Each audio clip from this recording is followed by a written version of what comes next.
埔里高工机械科设立于民国59年，具有优良的传统，培育数千名机械基层技术人才，投入国家经济建设，广受工商业界欢迎。在升学方面，每年考取国立科技大学、师范大学、技术学院的人数年年成长，成绩优异，前途光明。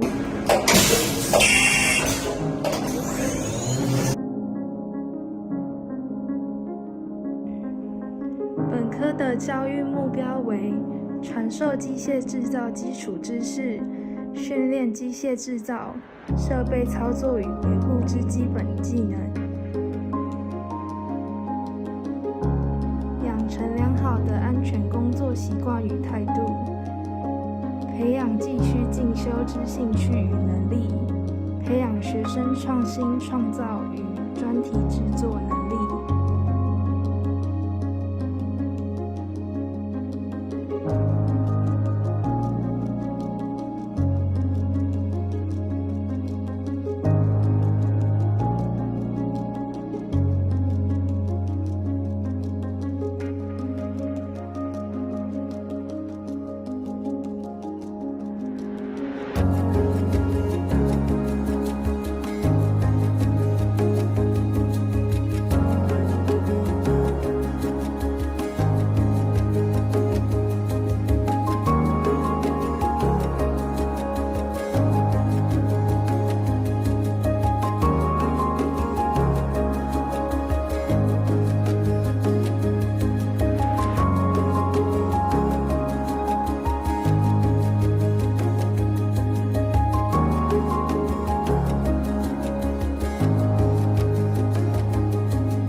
埔里高工机械科欢迎您。